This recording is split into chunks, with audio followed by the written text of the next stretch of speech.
نحمده ونصلي ونسلم على رسوله الكريم أما بعد أعوذ بالله من الشيطان الرجيم بسم الله الرحمن الرحيم ومن الناس من يقول آمنا بالله وباليوم الآخر وما هم بمؤمنين يخادعون الله والذين آمنوا وما يخدعون إلا أنفسهم وما يشعرون في قلوبهم مرض فزادهم الله مرضا ولهم عذاب أليم بما كانوا يكذبون صدق الله مولانا العظيم مولاي صل وسلم دائما أبدا على حبيبك خير الخلق كلهم۔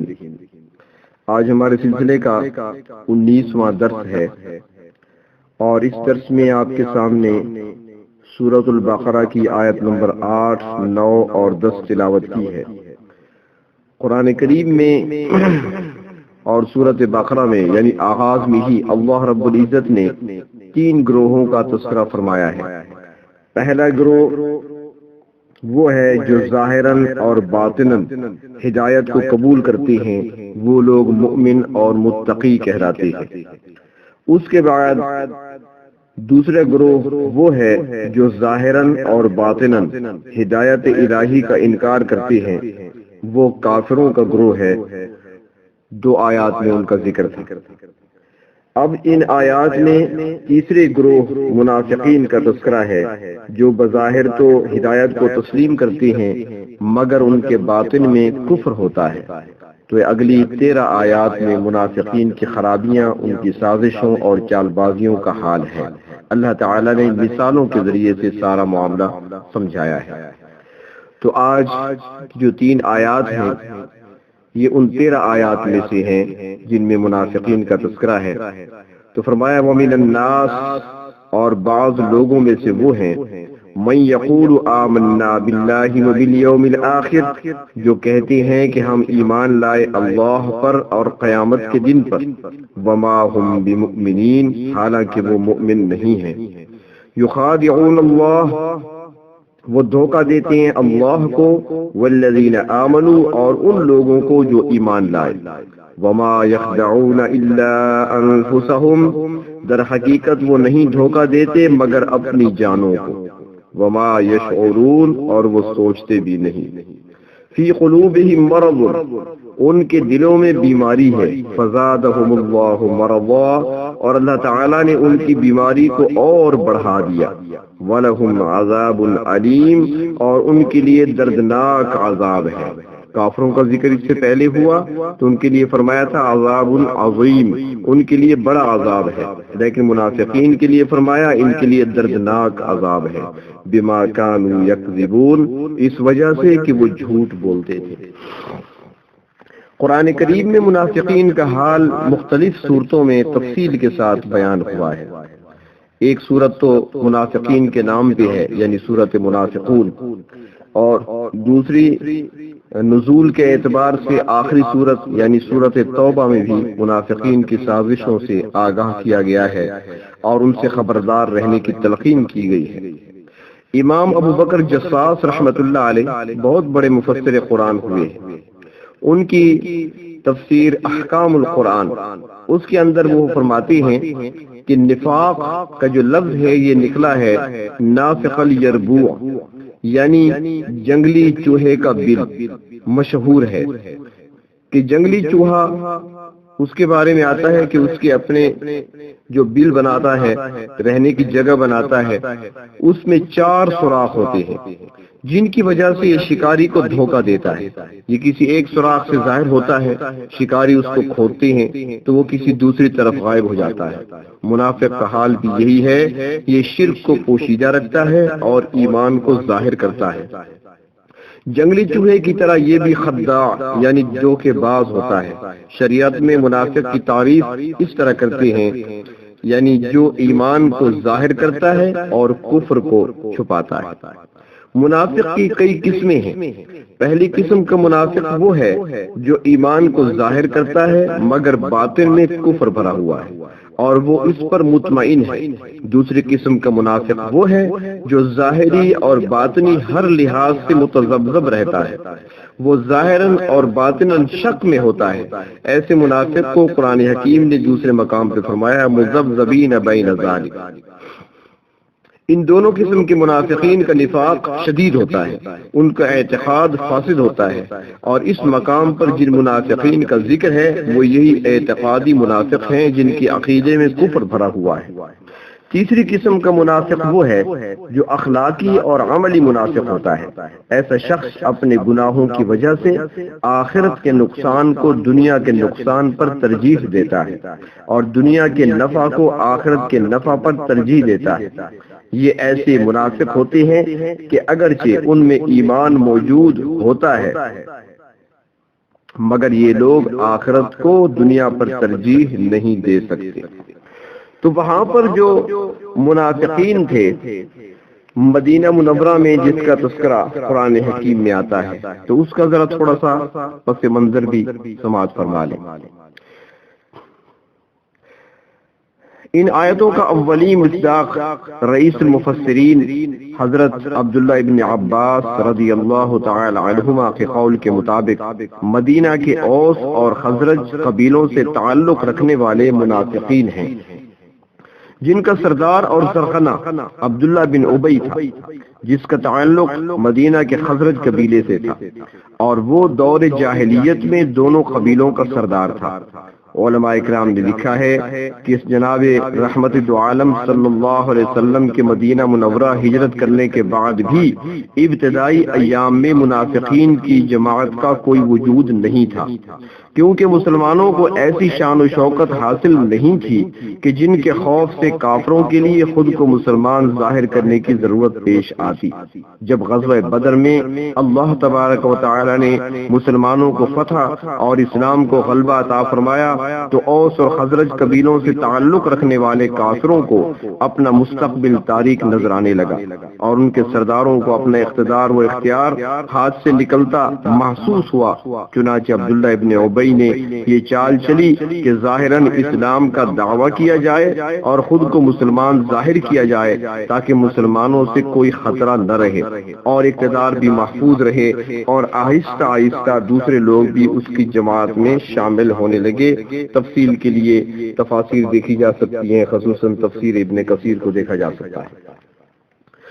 تو یہاں پر اللہ تبارک و تعالیٰ کا ارشاد ہے وَمِنَ النَّاسِ، اور بعض لوگ ایسے ہیں من یقول جو کہتے ہیں آمنا باللہ وبالیوم الآخر کہ ہم اللہ پر اور قیامت کے دن پر ایمان رکھتے ہیں، لیکن اللہ تعالیٰ فرماتے ہیں وما ہم بمؤمنین، حالانکہ وہ مؤمن نہیں ہیں۔ ایسے لوگ دھوکے باز ہیں۔ یخادعون اللہ والذین آمنوا، یہ اللہ تعالیٰ اور ایمانداروں کو دھوکہ دیتے ہیں، مگر حقیقت یہ ہے وما یخدعون الا انفسهم کہ یہ اپنی جانوں کو دھوکہ دے رہے ہیں۔ یہ لوگ خدا تعالیٰ یا ایمان والوں کا کیا بگاڑیں گے؟ یہ اپنا ہی نقصان کر رہے ہیں اور اپنا ہی انجام خراب کر رہے ہیں، اور یہ سوچتے بھی نہیں وما یشعرون، یہ اتنا شعور بھی نہیں رکھتے کہ خود اپنا نقصان کر رہے ہیں۔ اللہ تعالیٰ نے ان کے متعلق فرمایا یخادعون اللہ، یہ اللہ کو دھوکہ دیتے ہیں۔ حالانکہ دھوکہ تو وہاں دیا جا سکتا ہے جہاں کوئی حالات سے ناواقف ہو۔ اللہ تعالیٰ تو علیم کل ہے، اسے دھوکہ کیسے دیا جا سکتا ہے؟ اس اشکال کے متعلق امام بیضاوی رحمۃ اللہ علیہ اور دوسرے مفسرین بھی فرماتے ہیں، تفسیر بیضاوی میں بھی ہے کہ اللہ تبارک و تعالیٰ کو دھوکہ دینے کا مطلب یہ ہے کہ اللہ تعالیٰ کے رسول کو دھوکہ دیتے ہیں، اور وہ اس طرح کہ زبان سے کہتی ہیں ہم آپ کے ساتھ ہیں، آپ کے پیروکار اور فدائی ہیں، مگر قلب کفر سے بھرپور ہے، دل کفر سے بھرا ہوا ہے، ایمان کی مقدار ایک رائی کے دانے کے برابر بھی نہیں ہے۔ اور ویسے محاورے کے طور پر بھی کہہ سکتے ہیں کہ جو اہل اللہ کو دھوکہ دیتے ہیں وہ گویا خدا تعالیٰ کو دھوکہ دیتے ہیں۔ مقصد یہ کہ اللہ کے رسول کو دھوکہ دیتے ہیں۔ قرآن پاک میں اس کی مثال موجود ہے۔ کہ جب حدیبیہ کے مقام پر سرکار دو عالم صلی اللہ علیہ وسلم نے صحابہ کرام سے بیعت لی تھی دم عثمان کا قصاص لینے کے لیے، تو اس موقع پر جب صحابہ کرام نے آپ کے ہاتھ پر بیعت کی تھی 1400 صحابہ نے، تو اللہ رب العزت نے اس واقعے کا تذکرہ قرآن حکیم میں فرمایا، تو فرمایا ان الذین یبایعونک انما یبایعون اللہ، یعنی اے پیغمبر جو لوگ آپ کے دست مبارک پر بیعت کرتے ہیں وہ گویا اللہ تعالیٰ کے ہاتھ پر بیعت کرتے ہیں۔ اسی طرح فرمایا من یطع الرسول فقد اطاع اللہ، جس نے رسول کی اطاعت کی اس نے اللہ تعالیٰ کی اطاعت کی، کیونکہ رسول خدا کا نائب اور اس کا پیغام مخلوق تک پہنچانے والا ہوتا ہے، اور وہ تمام امور اس کی رضا کے لیے انجام دیتا ہے۔ تو اسی طرح اللہ کو دھوکہ دینے کا مطلب یہ ہے کہ وہ لوگ اللہ کے رسول کو دھوکہ دیتے ہیں، یخادعون اللہ۔ تو فرمایا کہ فی قلوبہم مرض، ان کے دلوں میں بیماری ہے، اور یہ بیماری شک کی بیماری ہے۔ اکثر صحابہ کرام خصوصاً عبداللہ ابن مسعود رضی اللہ تعالیٰ عنہ نے یہی معنی کیا ہے کہ ان لوگوں کے دلوں میں شک ہے۔ تفسیر ابن کثیر۔ نفاق کی بیماری جسمانی بیماری نہیں بلکہ دین کی بیماری ہے۔ جس طرح اجسام کی بیماریاں ہوتی ہیں اسی طرح دین اور عقیدے کی بھی بیماریاں ہوتی ہیں، تو اس بیماری سے مراد عقیدے کی بیماری ہے۔ امام بیضاوی رحمۃ اللہ علیہ تفسیر بیضاوی میں فرماتے ہیں کہ جو شخص اعتدال کی حالت سے نکل جاتا ہے وہ بیماری میں مبتلا ہو جاتا ہے۔ جسم کے مختلف عناصر اور اجزاء جب تک اعتدال پر رہیں انسان کی صحت درست رہتی ہے، اور جب یہ اعتدال خراب ہو جائے تو جسم بیمار ہو جاتا ہے۔ عقیدے کا معاملہ بھی ایسا ہی ہے، جب آدمی اعتدال کا راستہ چھوڑ دیتا ہے تو پھر بدعقیدگی، حسد، کینہ اور گناہوں کے ساتھ محبت کا راستہ کھل جاتا ہے، اور یہی وہ چیز ہے جو انسانوں کو فضیلت کی باتوں سے روکتی ہے اور ابدی اور حقیقی زوال کا باعث بنتی ہے۔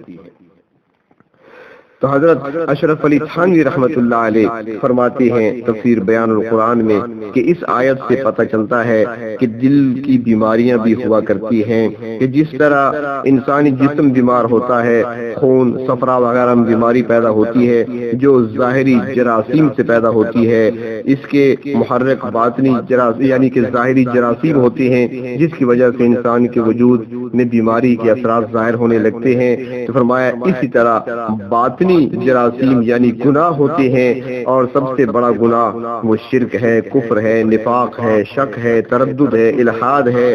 تو یہ چیزیں روح کو بیمار کر دیتے ہیں، روحانی بیمار بندہ بن جاتا ہے۔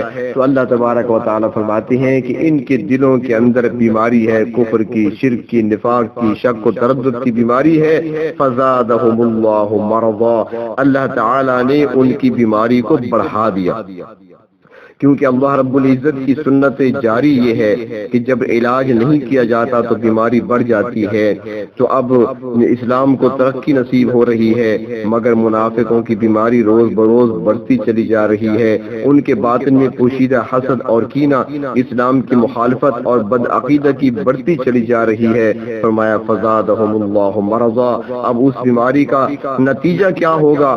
جب بیماری بڑھتی جائے گی ان کی نتیجہ کیا نکلے گا؟ فرمایا وَلَهُمْ عَذَابٌ عَلِيمٌ، نتیجہ یہ کہ ان کے لیے دردناک عذاب ہوگا، اور یہ انہیں سزا اس جرم کی پاداش ملے گی بِمَا كَانُوا يَكْذِبُونَ، کہ یہ لوگ جھوٹ بولا کرتے تھے، یعنی ظاہراً اسلام کا اور ایمان کا اظہار کرتے تھے، در حقیقت ان کے دلوں کے اندر کفر چھپا ہوا تھا، اپنے کفر کو اپنے دلوں کے اندر چھپائے ہوئے تھے۔ تو یہ ان کے اندر بیماری تھی، تو لہٰذا ان کی بیماری بڑھتی چلی گئی۔ اسلام کی ترقی، اسلام کی نشر و اشاعت، اسلام کا پھیلنا، مسلمانوں کی فتوحات کو دیکھ کر وہ کہاں برداشت کر سکتے تھے، تو ان کا مرض بڑھتا چلا گیا، ان کا حسد بڑھتا چلا گیا، اور پھر نتیجہ یہ نکلا کہ وہ دردناک عذاب کے مستحق ٹھہرے۔ تو جس طرح نفاق پہلے عرض کیا کہ ایک تو نفاق کی قسم وہ ہے جس کو اعتقادی نفاق کہتے ہیں یا اعتقادی منافق کہتے ہیں، جو ظاہراً اسلام کا اظہار کرتا ہے، اس کے باطن میں کفر چھپا ہوتا ہے، تو وہ اعتقادی منافق ہے۔ اس طرح فرماتے ہیں کہ ایک عملی منافق بھی ہوتا ہے، اور عملی منافق کیا ہے؟ یعنی یہ تو نہیں کہ اس کے دل میں کفر ہوتا ہے، دل میں بھی اسلام ہوتا ہے، لیکن اس کے اعمال منافقین والے ہوتے ہیں، جس طرح کے مختلف احادیث میں اس طرف اشارہ فرمایا گیا۔ ایک حدیث شریف مشہور ہے جس میں فرمایا گیا کہ منافق کی 3 علامتیں ہیں: جب بات کرے گا جھوٹ بولے گا، جب وعدہ کرے گا وعدہ خلافی کرے گا، جب اس کے پاس امانت رکھی جائے تو اس میں خیانت کرے گا۔ تو اب اس کو ہم اعتقادی منافق نہیں کہہ سکتے بلکہ اس کو عملی منافق کہہ سکتے ہیں۔ تو اللہ تبارک و تعالی ہمارے عقیدوں کی بھی حفاظت فرمائے، اللہ رب العزت اسلام کی ایمان کی سلامتی بھی نصیب فرمائے، اور اللہ تبارک و تعالی عملی نفاق سے بھی ہماری حفاظت فرمائے۔ وآخر الدعوانا عن الحمد للہ رب العالمین۔